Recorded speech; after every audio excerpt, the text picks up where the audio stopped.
हम अक्सर ज़िक्र की बात करते हैं, अल्लाह का ज़िक्र, और अल्लाह का ज़िक्र दिलों का सुकून है। इस हवाले से मैं सोच रही थी कि ऐसी क्या बात है कि अल्लाह के ज़िक्र को दिलों का चैन, सुकून, करार कहा गया है। तो ज़िक्र असल में है क्या, हमें सबसे पहले तो ये समझना चाहिए। हो सकता है हम में से बहुत यही सिर्फ समझते हों कि अल्लाह का ज़िक्र ज़बानी करना ही ज़िक्र है। क्या वाक़ई ऐसा है? या इससे आगे की कोई बात है? या फिर जैसे हम टर्म सुनते हैं, क़ल्बी ज़िक्र, लिसानी ज़िक्र, ख़फ़ी ज़िक्र, क्या बात यहीं तक महदूद है?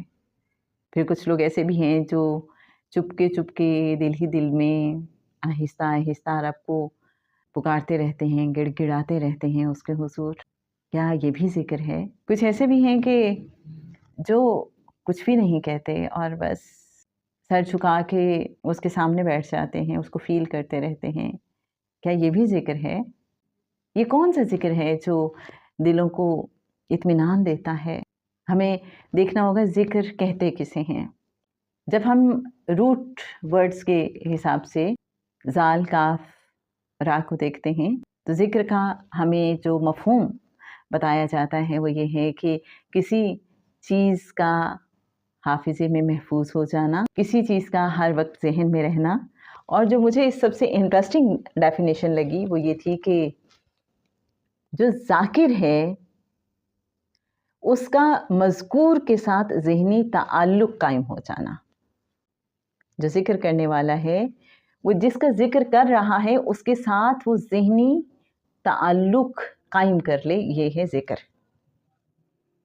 तो फिर मुझे कनेक्शन की समझ आई। ये जो हम बार-बार बात करते हैं कि अल्लाह के साथ कनेक्टेड हो जाएँ, पंजतन पाक के साथ कनेक्टेड हो जाएँ, तो क्या है?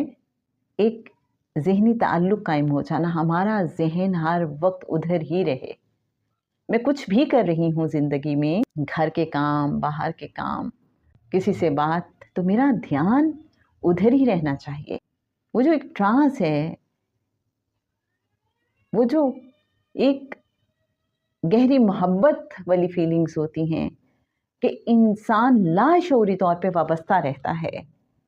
तो ये जो वाबस्तगी है, लाशऊरी तौर पे होना, मुझे लगता है यही ज़िक्र है और यही ज़िक्र की खूबसूरत शक्ल है। अगर हमें दिलों का इत्मीनान चाहिए, तो हमें इस कनेक्शन में रहना होगा।